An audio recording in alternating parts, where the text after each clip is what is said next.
I didn't get an invitation to my sister's wedding, so I went on a trip. Sorry, dear. This event is only for the closest people, my mother said. When the wedding was canceled because of a debt, the whole family started begging me, but it was too late. You ever feel like your own family built a life and left you out of it on purpose? That's exactly what happened to me. My name is Caleb, and the day I found out I wasn't invited to my own sister's wedding, because it's just family, dear, was the day I realized how easily they could erase me. What came next? Well, let's just say the family golden girl didn't make it to the altar. Not because I did anything, but because I finally chose not to. Stick around, because this isn't just a story about being excluded.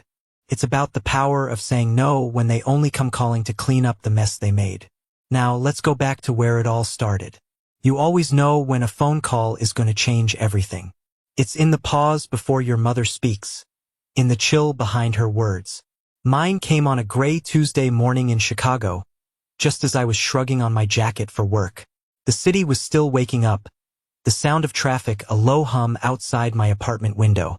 Caleb, she said, her voice clipped and cool, distant. You're not invited to Amanda's wedding. It's just family, dear. Just family. I swear I forgot how to breathe. I stood there, phone pressed to my ear, staring at the wilting succulent on my windowsill. It didn't make sense. I was family. I was Amanda's only brother. Her younger brother, the one who'd helped her move into 3 different apartments, the one who'd co-signed her first car loan, the one who'd sat up with her all night when she didn't get into her first-choice college. But that one word, it sliced me right out of the picture. What? I finally choked out, my voice barely a whisper. You're saying I'm not family? It's complicated, she said, and the non-answer was more insulting than an actual reason. We've decided to keep it intimate. Like they were a team, like I was a stranger listening in on a private decision. Before I could even process what to say next, my phone buzzed with a notification. It was the family group chat. And there it was, a new message from Amanda, my golden child older sister. Her message was barely a sentence, dropped into the chat like a public decree. Hey everyone, just confirming the guest list is tight for the wedding. No extras. Hope you understand. Can't wait to celebrate with our nearest and dearest. No extras. The pit in my stomach turned to ice. My name wasn't even mentioned. Not a single direct word to me, just a casual public announcement that I didn't make the cut. That I didn't belong in the category of nearest and dearest. And just like that, my world shrank. The walls of my small apartment, usually my sanctuary, felt like they were pressing in on me. I sank onto the edge of my bed, the worn-out comforter sighing under my weight. I just stared at the text on my phone screen. They weren't even ashamed. No fight, no apology, just a quiet, brutal dismissal. The worst part?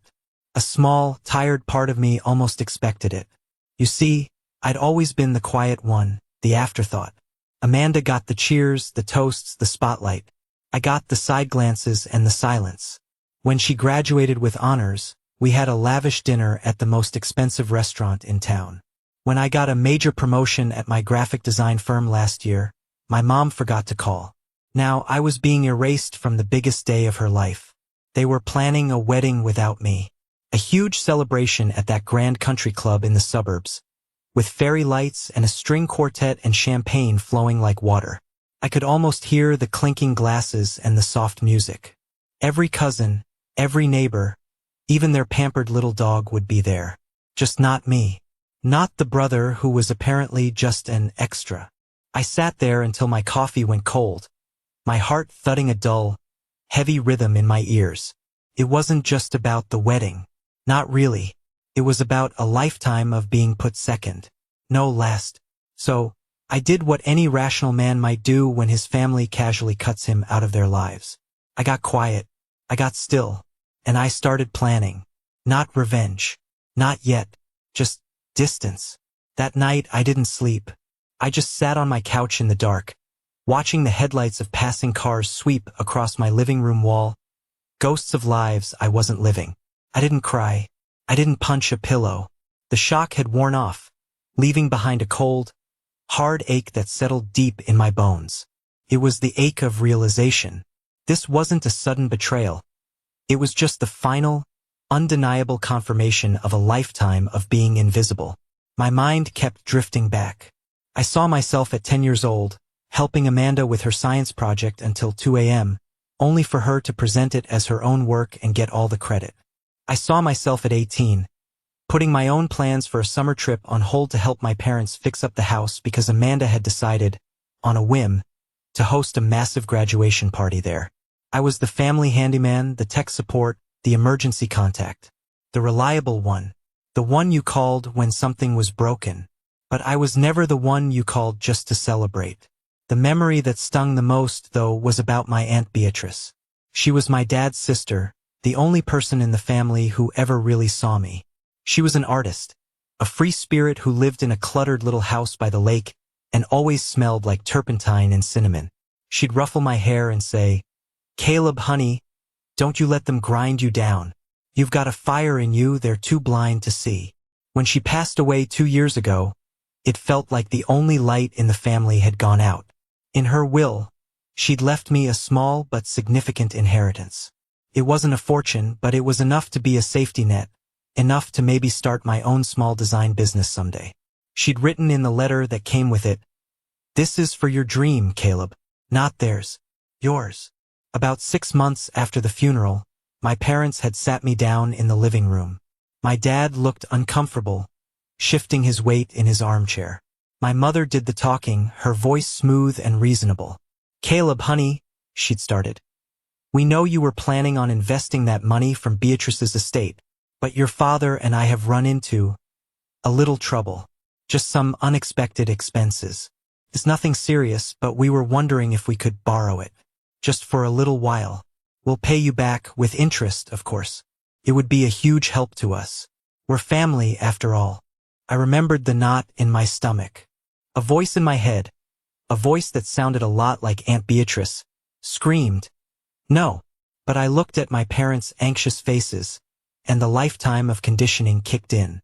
I was the good son, the reliable one, so I said yes. I transferred the entire amount to their account the next day. They promised it was just to cover some outstanding debt, and that I'd have it back long before Amanda's wedding planning even started. I never saw a penny of it again. And now, sitting in the dark of my apartment, it all clicked into place with sickening clarity. The dismissal, the coldness, the casual cruelty of it all. It wasn't just that they didn't value me.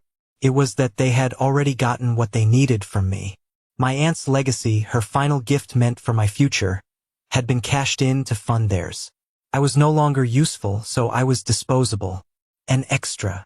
The anger that started to burn in my chest was a different kind of anger than I'd ever felt before. It wasn't hot and explosive. It was cold and sharp, like a shard of glass. It was the anger of a man who finally understood that the love he'd been giving so freely his entire life had never been returned. It had just been withdrawn like from a bank account, and the account was now empty. I stood up, the decision finally solidifying. I wasn't going to fight them. I wasn't going to beg for a place at their table. I was going to do what Aunt Beatrice always told me to do. I was going to find my own fire, and to do that I had to leave. Not to punish them, but to finally save myself. Instead of opening a browser to look for flights, I found myself looking at the Amtrak schedule. A flight felt too fast, too efficient. A jarring leap from one life to another. I needed time. I needed to feel the distance grow, mile by painstaking mile. A train, on the other hand, that felt right. A slow, deliberate journey into the unknown. I saw a route from Chicago down to Austin, Texas. I'd never been to Austin. I knew almost nothing about it, other than that it was supposed to have good music and be weird. Weird sounded good. Weird sounded like the opposite of my perfectly curated, painfully predictable family. I booked a one-way ticket in a sleeper car, leaving the next evening. The next 24 hours were a blur of motion. I called my boss at the design firm, a stern but fair woman named Ms. Albright. I told her there was a family emergency and I needed to take an indefinite leave of absence. I was good at my job and I had a lot of vacation time saved up. To my surprise, she just said, "Take the time you need, Caleb. Your job will be here when you get back. It was more kindness than I'd received from my own family in a decade. Then came the packing. Felt strange. I wasn't packing for a vacation. I was packing for an escape. What do you take when you're leaving a life behind? I started with the essentials: jeans, t-shirts, my laptop. But then my hands paused over the framed photos on my dresser. One of me and Amanda as kids, grinning with missing teeth. One of the whole family at a Christmas gathering a few years back. I looked at the smiling faces, a perfect portrait of a happy family.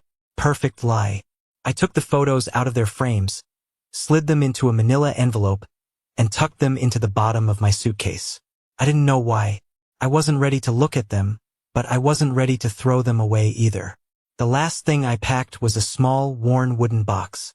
Inside was the letter from Aunt Beatrice and a photo of her, laughing, with paint smudged on her cheek. This I kept at the top of my bag. Standing in the grand hall of Union Station the next evening felt surreal.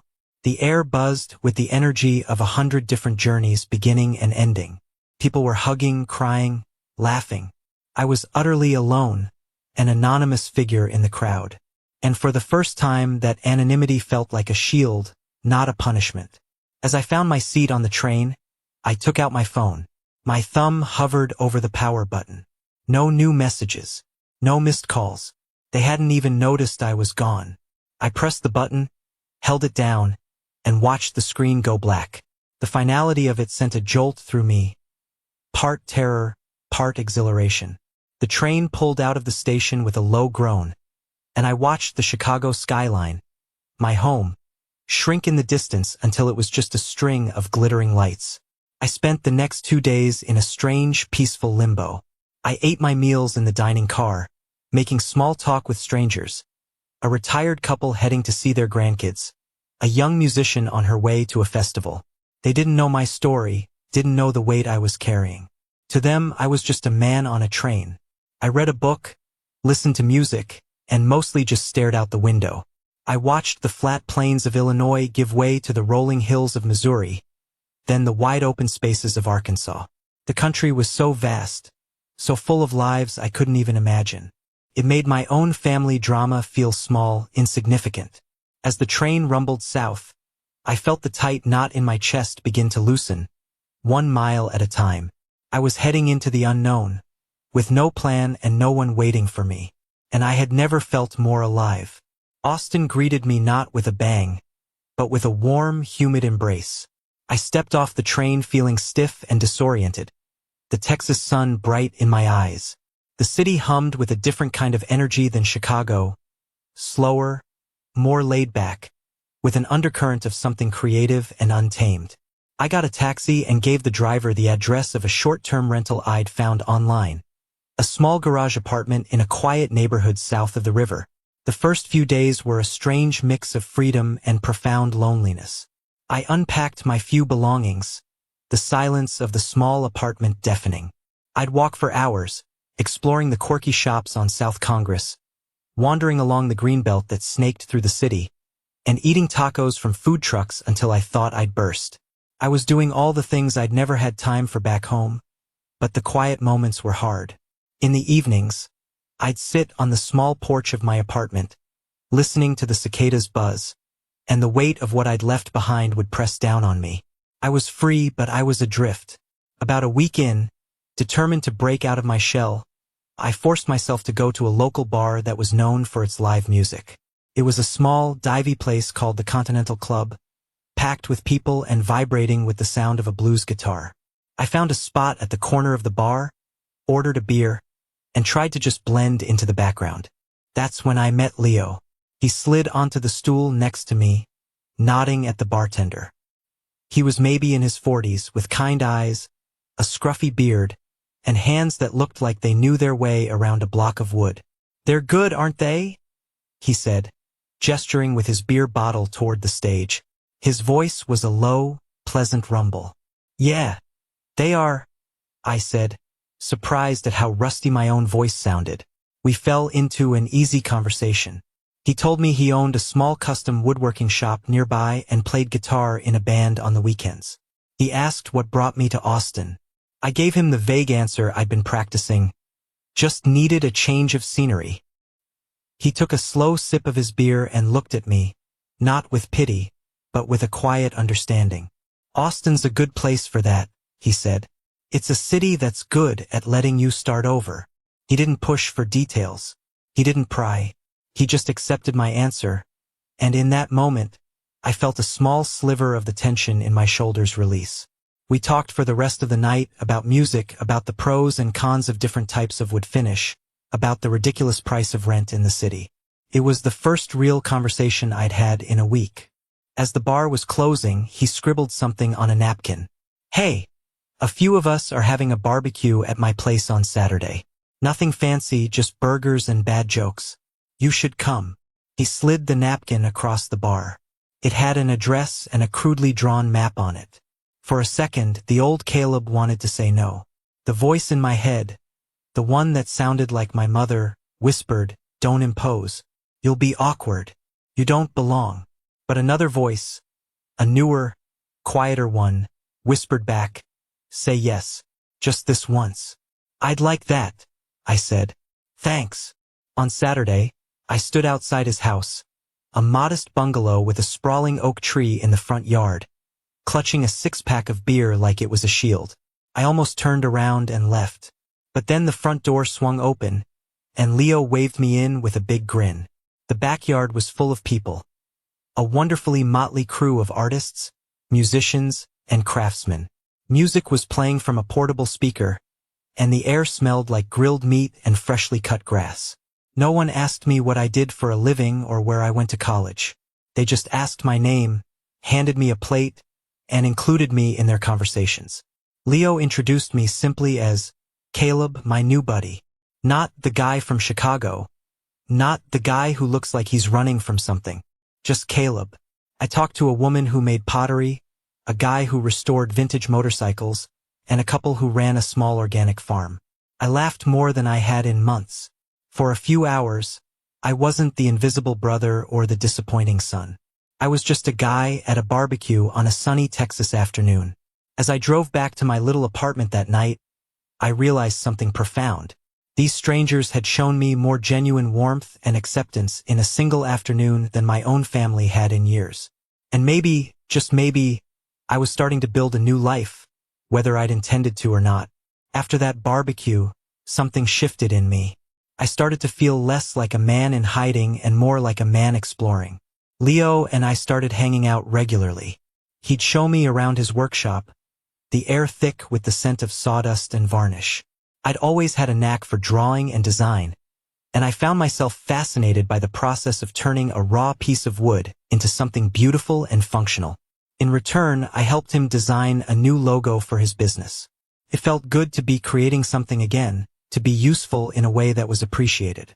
One quiet Tuesday afternoon, about 3 weeks after I'd arrived in Austin, I was sitting in a coffee shop, sketching out some ideas in a notebook. On a whim, I decided to turn my phone back on. I wasn't looking for messages from my family. I'd made my peace with the silence. It was more like a morbid curiosity, like wanting to peek behind the curtain of the perfect life they were building without me. I reconnected to the Wi-Fi and opened the family group chat. At first glance, it was exactly what I expected. The chat was a flurry of exclamation points and heart emojis. Amanda had posted a photo of her and her fiancé, Derek, clinking champagne glasses. The caption read, "Final venue deposit is IN. It's really happening. #wedding bells." The replies flooded in. My mom sent a string of hearts. My dad posted a thumbs-up emoji. But as I scrolled, I started to notice things, small details that a graphic designer's eye is trained to catch. My mother's messages were frantic. She was posting too often, double texting, replying to her own messages with corrections. Felt less like excitement and more like nervous energy. Then I saw a photo my dad had posted. It was a candid shot of Amanda and Derek laughing on the patio. The caption was a cheesy, "Let the good times roll," but it was the background that caught my attention. Through the open patio door, I could see a whiteboard propped on a chair in the dining room. I zoomed in. The image was blurry, but I could just make out scribbles of numbers. figures that had been crossed out, and one word, circled in red, deadline. My fingers hovered over the keyboard. The old Caleb would have replied instantly, "Hey, what's the deadline for? Everything okay?" But the new Caleb just watched. A few days later, Derek posted a photo of himself. He was standing on what looked like a tropical beach, holding a coconut drink. The caption was slick and a little too perfect. Had to take a surprise business trip to the Cayman Islands. Working hard, but someone's got to pay for this wedding, right? Winky face. See you soon. My love at Amanda. Something about the photo felt off. The lighting on him seemed slightly different from the background. The edge around his shoulder was just a little too sharp. I downloaded the image and opened it in a design program on my laptop. Took me less than 5 minutes to confirm my suspicion. It was a clumsy Photoshop job. The background was a stock photo of a beach. I had no idea where Derek really was, but he wasn't in the Cayman Islands. Why would he lie about that? The Cayman Islands, a notorious tax haven. A knot of unease tightened in my stomach. This wasn't just about a fancy wedding anymore. Something was wrong. My suspicions solidified when I saw the last photo posted just that morning. It was a group shot from a small pre-wedding party at my parents' house. Everyone was smiling, but their smiles were brittle. My mother was holding her wine glass so tightly her knuckles were white. And on the wall behind them, almost out of frame, was a calendar. The date, a Friday 2 weeks from then, was circled. And underneath it, in my mother's precise handwriting, were 2 words. Loan due. It all started to click together in a very ugly way. The frantic energy, the whiteboard, the faked photo, the looming debt. They weren't celebrating. They were scrambling. And I had a terrible feeling I knew who they were expecting to bail them out. The silence on my phone was about to end. And it was going to be loud. I was right. The storm broke the next morning. It started with a single text from my mother. "Caleb, dear. Just checking in. Hope you're doing okay. We're all thinking of you." It was the classic opening. The gentle lure before the hook. I didn't reply. I just stared at it, my coffee growing cold in my hands. An hour later, another text. "I know you're probably busy, but we really need to talk. It's important." Then, a few hours after that, the pretense of politeness vanished. "Caleb, this isn't funny anymore. You need to call me. Now." And then, the phone started ringing. My mother. I let it go to voicemail. It immediately rang again. My father. I let that go too. Then, a number I didn't recognize. I ignored it. A text from Amanda popped up. "Can you be an adult for once and call us back? This is serious." The barrage was relentless. Texts, calls, voicemails, one after another. It was a coordinated assault, a digital siege. My little apartment in Austin, my safe haven, suddenly felt invaded. I wanted to throw my phone against the wall, but I knew I had to see this through. I had to know exactly what they wanted. Then came the text that laid it all bare. It was from my dad. "The venue needs the final payment by Friday, or they cancel the entire event. We are short. Your mother and I can't get another loan. We need you to co-sign. It's the only way." There it was. The real reason. Not concern, not love, not a desire for reconciliation. It was a transaction. They needed my good credit. The credit score I had worked so hard to build. Staying out of debt. Living within my means. Being the responsible one my entire adult life. It wasn't me they wanted. It was my financial stability. It was my name on a dotted line. The anger I felt was so intense it made my hands shake. All of it, the exclusion, the just family excuse, the public dismissal, it was all a lie to cover this up. They hadn't pushed me away because they wanted an intimate wedding. They'd pushed me away hoping I wouldn't be around to ask questions about the money. They expected me to be the good, reliable son who would come running the moment they sounded the alarm. No questions asked. I didn't respond. I put my phone on silent and went to Leo's workshop. I needed to do something with my hands, to feel the solid reality of wood and tools. I spent the afternoon sanding a large slab of oak, the repetitive motion a strange comfort. But I couldn't escape the buzzing in my pocket, the constant vibration of their desperation. That night, I finally listened to the voicemails. My mother's voice was the worst.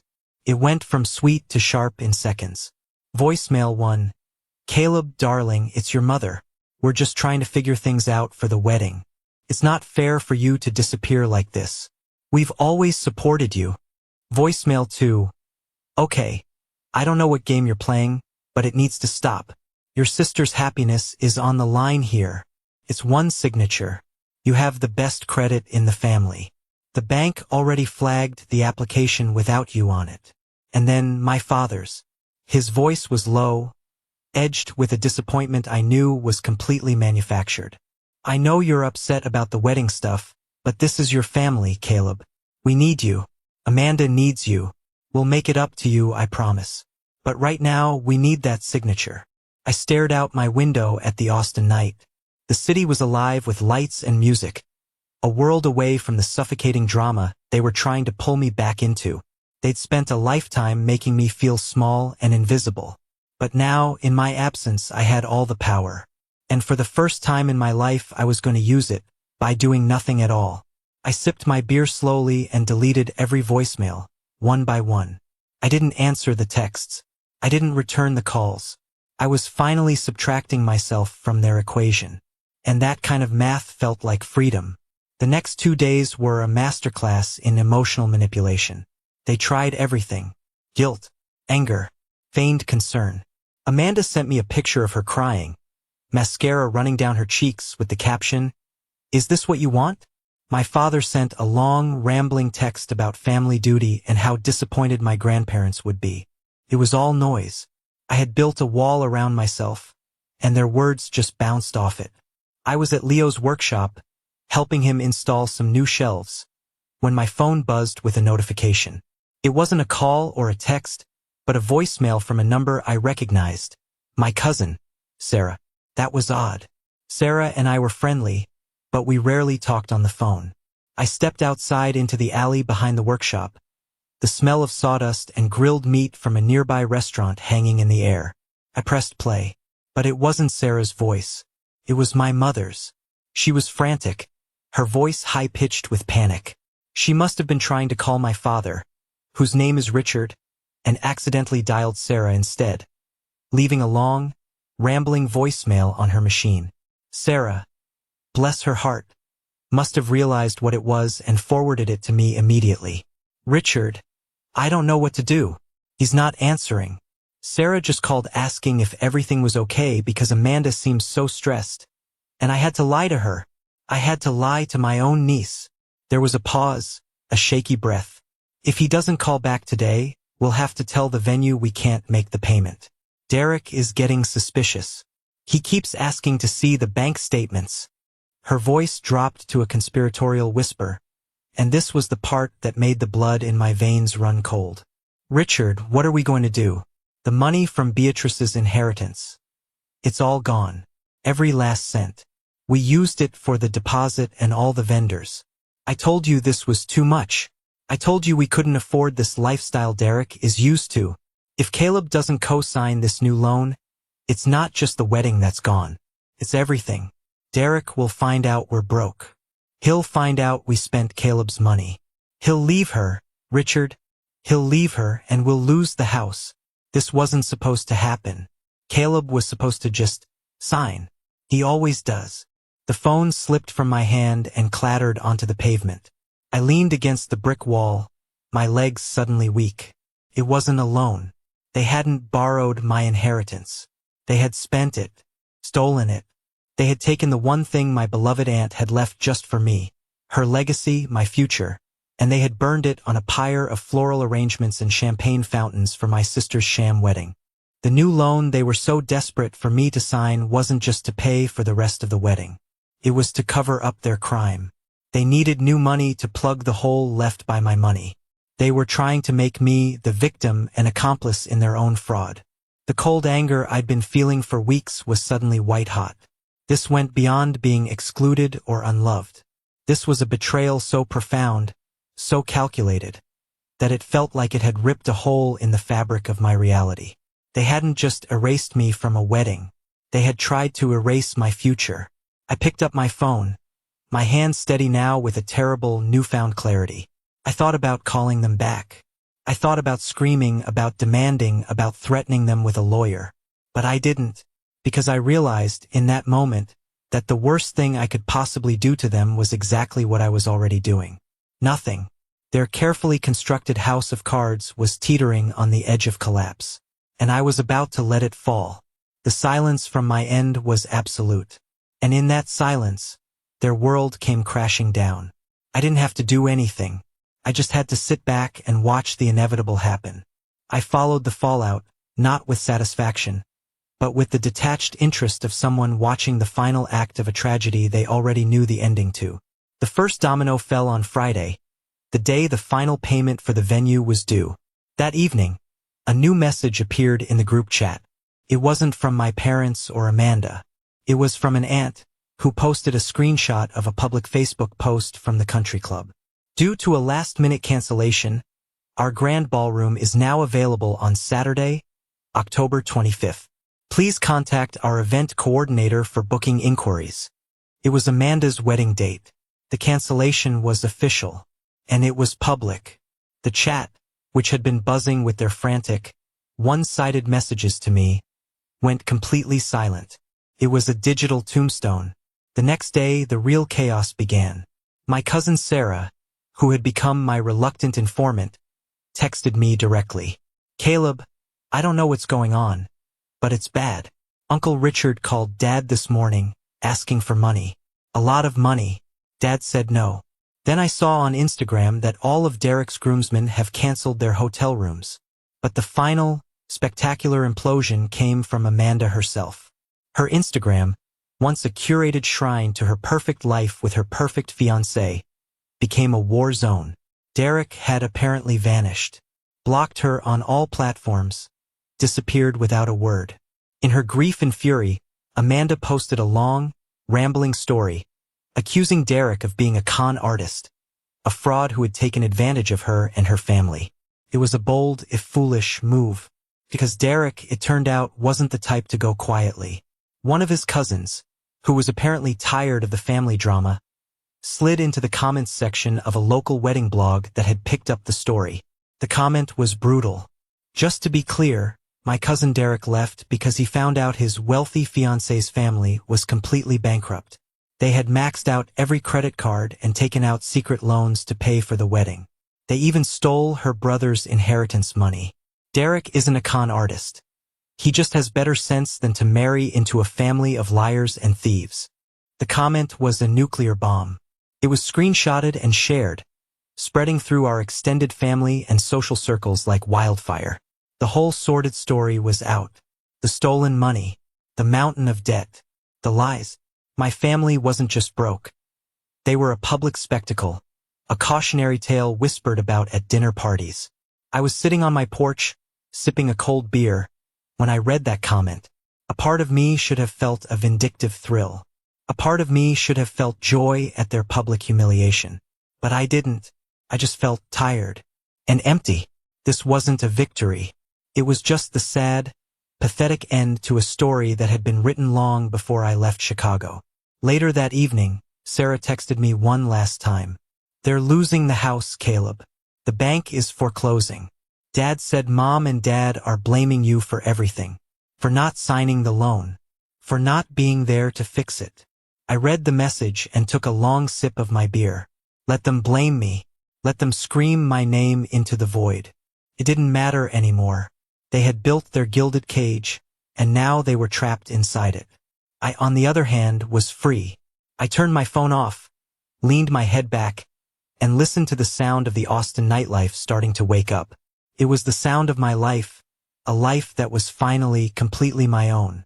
You would think that after such a catastrophic public humiliation, they would retreat into a quiet shame. You would think there might be a glimmer of self-reflection, a moment of recognition for the roles they played in their own downfall. But you would be wrong. When you spend your entire life believing you are the main character, it's impossible to accept that you might actually be the villain. So they did the only thing they knew how to do. They found someone else to blame. And that someone was me. A week after the wedding imploded, after the dust had settled and their ruin was complete, My phone lit up with one final voicemail. It was from my mother. I hesitated before playing it. I knew it wouldn't be an apology. I knew it wouldn't be an explanation. It would be an attack. But I needed to hear it. I needed to hear the final, desperate gasp of their delusion. I pressed play. Her voice was no longer frantic or pleading. It was cold. It was hard as steel. It was a voice I had never heard before, and it was terrifying in its venom. "Well, Caleb, I hope you're happy." The words dripped with a sarcasm so bitter it could have curdled milk. "I hope you're enjoying your little vacation, your little tantrum, while your family falls apart. Amanda is devastated. She's lost everything. Her fiancé, her home, her reputation. All because of you. Derek's family is telling everyone we're criminals. The bank is taking our home. Your father's health is failing from the stress. This is what you wanted, isn't it? This is on you, Caleb." She took a sharp breath, and I could picture her standing in the now empty living room, her posture rigid with self-righteous fury. All you had to do was answer the phone. One signature. One simple act of family loyalty. That's all it would have taken. But no, you had to make a point. You had to be selfish. You couldn't stand to see your sister have one day, just one day, that was all about her. You've always been jealous of her. And now you've destroyed her life to make yourself feel powerful. She paused, and for a moment, I thought she was finished. But then came the final, killing blow. "I hope it was worth it. I hope you feel good about what you've done. You are no longer my son." Click. The line went dead. I stood there in the middle of my quiet Austin apartment, the phone still pressed to my ear. The silence she left behind was heavier than any of her words. It was surreal, because the only thing I had done was nothing. I didn't destroy the wedding. I didn't lie to vendors or take out loans I couldn't afford. I didn't design a dream around entitlement. I simply didn't come running when they snapped their fingers. And that absence, that simple act of self-preservation, was enough for them to brand me a monster. It was enough for my own mother to disown me. It should have crushed me. The younger Caleb would have shattered into a million pieces. But as I stood there, I felt nothing. The guilt, the shame, the desperate need for their approval. It was all gone. It had been burned away in the fire of their betrayal. All that was left was a strange, quiet peace. She hadn't disowned me. She had liberated me. She had cut the final cord, the one I hadn't been strong enough to cut myself. The door was closed, and I would never, ever knock on it again. Thank you for staying with me until now. Please show your support by liking this video and typing 1 in the comments below. It lets me know that you've given me a like and are here with me on this journey. Your encouragement is a huge source of motivation. Comment number 1 below and stay with me as I continue my story. After that final voicemail, a profound silence settled between me and the life I had left behind. And in that silence, I began to build.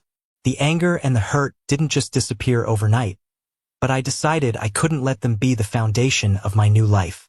Instead, I poured all of that energy into work. Leo became more than just a friend. He became a mentor. I spent every spare moment I had at his workshop, absorbing everything I could. I started sketching again, not just logos and websites, but furniture. I found that I had a good eye for clean lines and functional design, a skill honed by years of graphic design but now applied to a tangible, three-dimensional world. One afternoon, I showed Leo a design I'd made for a simple, modern coffee table. He studied the sketch for a long moment, then looked at me and said, "You know, you should make this." "I don't know how," I admitted. "I'll teach you," he said simply. And he did. He taught me how to choose the right wood, how to measure twice and cut once, how to use a planer and a joiner and a sander. My hands, once accustomed only to a mouse and keyboard, grew calloused and strong. The work was hard, physical, and deeply satisfying. In the scent of fresh sawdust, in the hum of the machinery, I found a kind of meditation. I was taking something raw and chaotic and turning it into something beautiful and ordered. I was doing for a piece of wood what I was trying to do for my own life. After a few months, with Leo's encouragement, I took a leap of faith.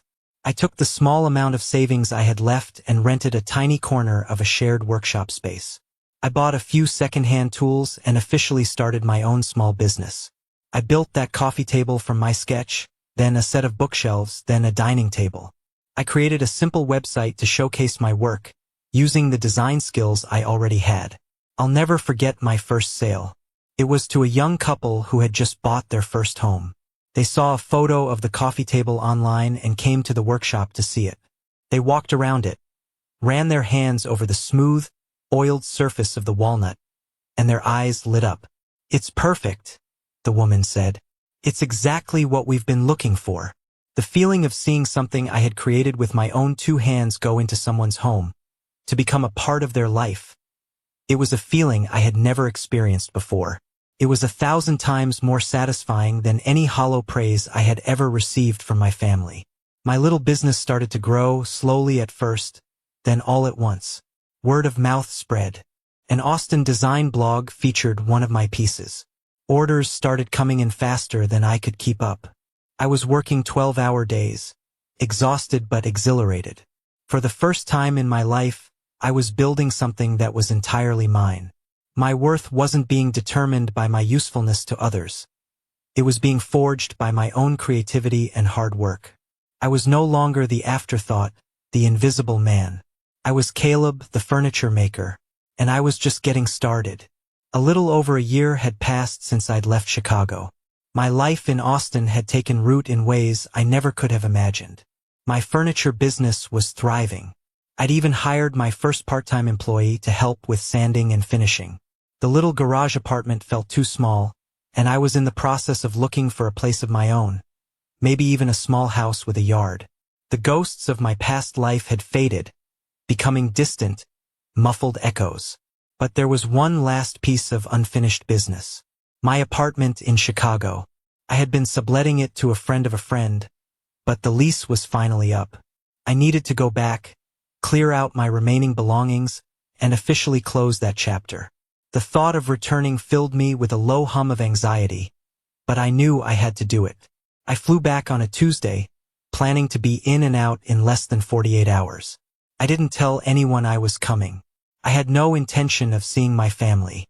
My plan was to pack, hire movers to put my things in storage, and be on a plane back to Austin before anyone even knew I was in town. Of course, that's not how it happened. I was in the middle of packing up my kitchen, wrapping plates in newspaper, when the buzzer for the apartment building rang. It wasn't a quick buzz. It was a long, sustained, desperate press. My heart jumped into my throat. I knew, with a certainty that chilled me to the bone, who it was. I ignored it. A minute later, it rang again, and again. Finally, my phone started vibrating. A text from my cousin Sarah. "Caleb, your mom knows you're in town. I don't know how.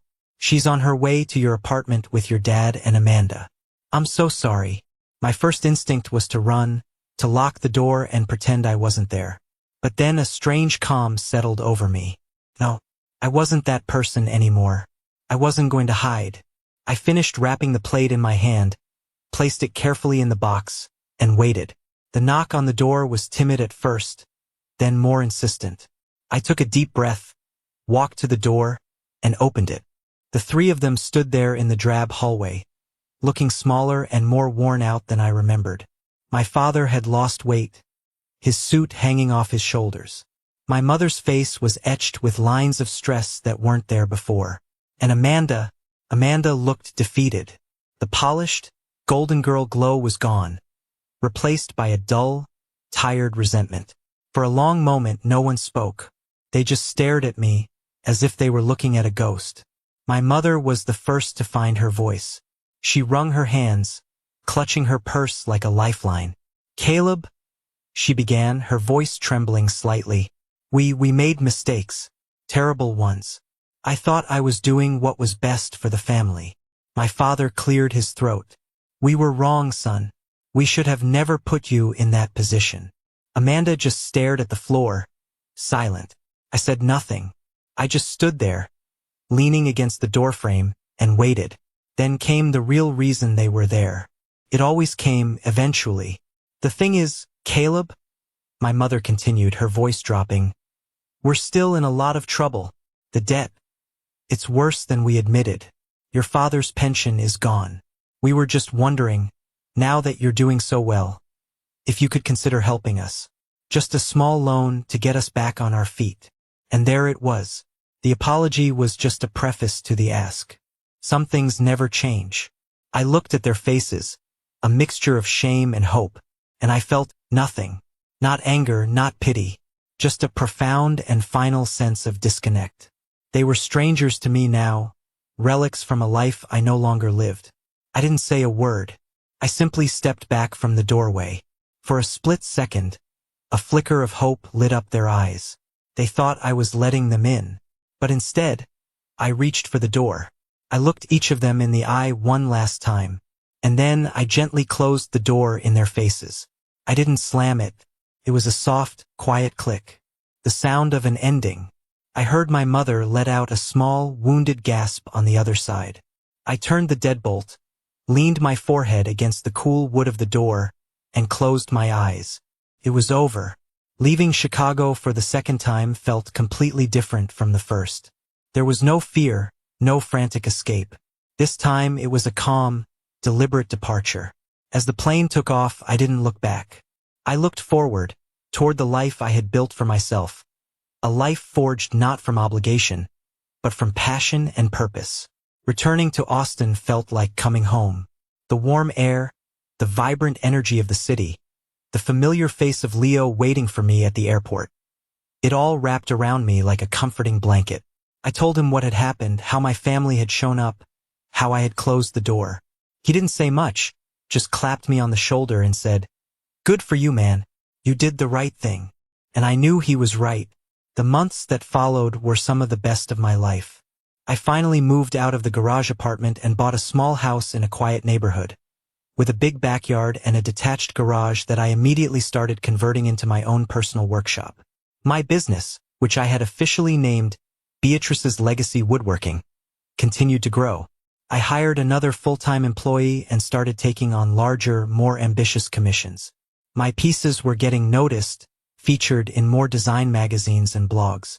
I was making a name for myself, not as someone's brother or son, but as Caleb, a craftsman. But the most significant change wasn't in my career. It was in my heart. One evening, Leo dragged me out to a gallery opening for a local painter.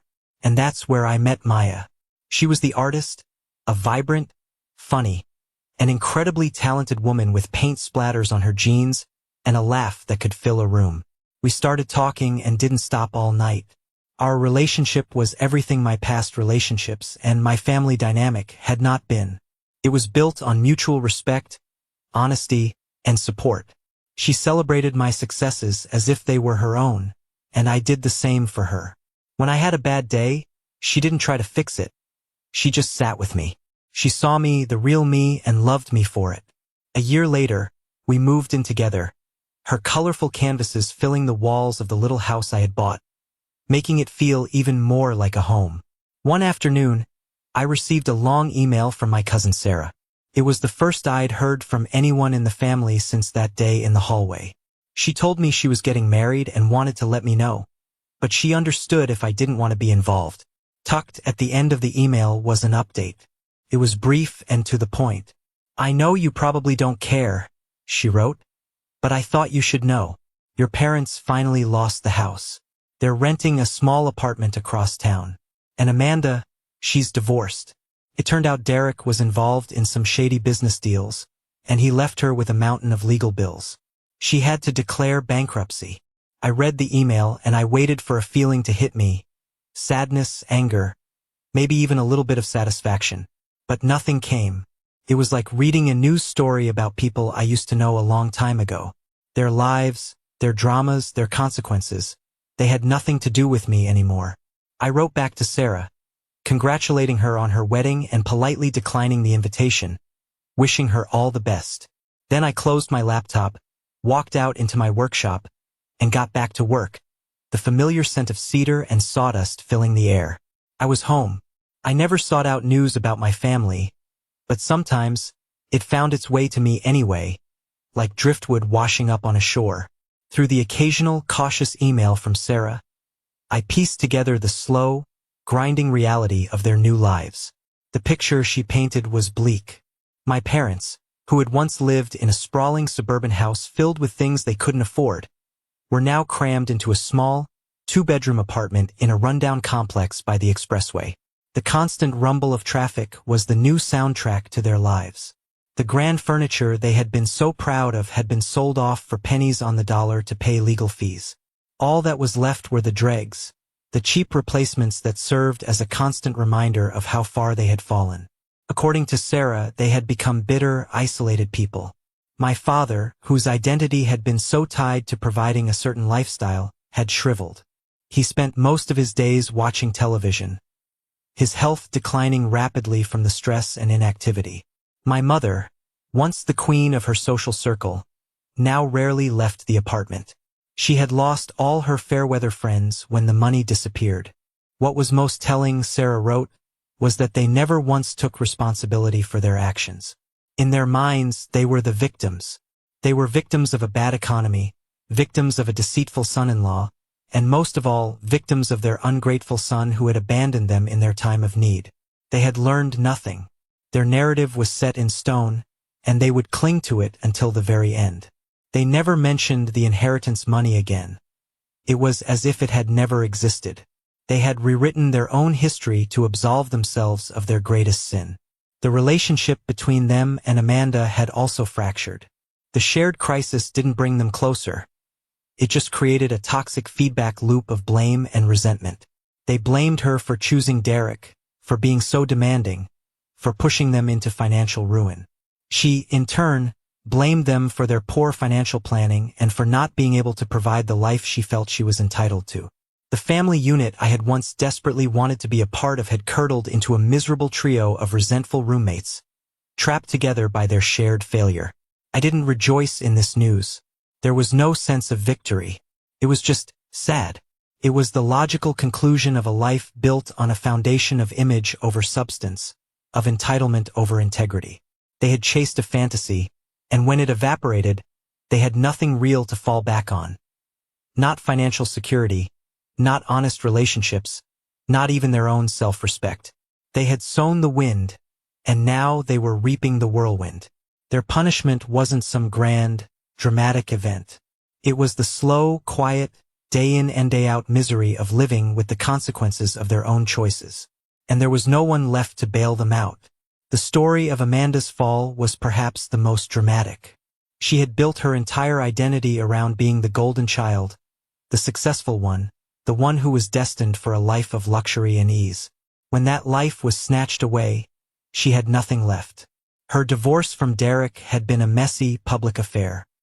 He had fled the country, leaving her to deal with the fallout of his shady business dealings. She was named in a lawsuit and had to use what little money she had left to hire a lawyer just to clear her name. She had to sell her car, her designer clothes, everything. The bankruptcy left a permanent stain on her record, making it impossible for her to get so much as a credit card. She lost her high-paying marketing job. In a world where image was everything, her tarnished reputation made her unemployable in her field. The friends who had once flocked to her lavish parties disappeared. She was forced to move into a tiny studio apartment in a rough part of town and take a job that was, for her, the ultimate humiliation. I found out about it by chance. I was back in Chicago for a furniture expo, one of the biggest in the country. My business had grown to the point where I was being invited to showcase my work on a national stage. It was a huge moment for me, a validation of everything I had worked for. One evening after the show, I was walking back to my hotel and decided to grab a quick bite to eat. I stepped into a generic chain restaurant, the kind of place with sticky menus and fluorescent lighting. And that's when I saw her, Amanda. She was clearing a table, her movements slow and tired. She wore the ill-fitting polyester uniform of the restaurant, a name tag pinned crookedly to her chest. Her hair was pulled back in a messy ponytail, and her face, once so bright and confident, was pale and drawn. She looked 10 years older. She didn't see me. She was just going through the motions, her eyes empty and distant. I stood there for a moment, frozen in the doorway. A flood of conflicting emotions washed over me. Pity, sadness, and a strange, hollow ache for the sister I once had, the one who existed before all the lies and the entitlement took over. I could have walked over to her. I could have said something. But what was there to say? My presence would have only been a source of humiliation for her, a stark reminder of everything she had lost and everything I had gained. There was no satisfaction in seeing her like this. The game was over. I hadn't won. I had just walked off the field.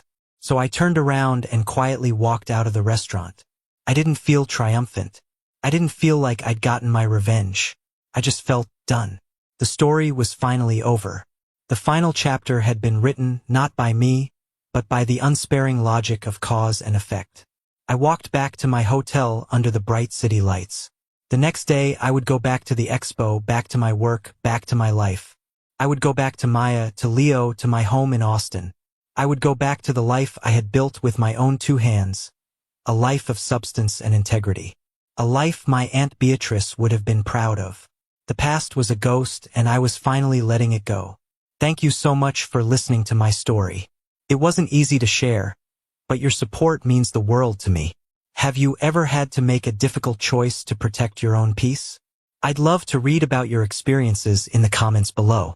If my story resonated with you, please consider giving it a like and subscribing to the channel for more stories. Your support helps more than you know.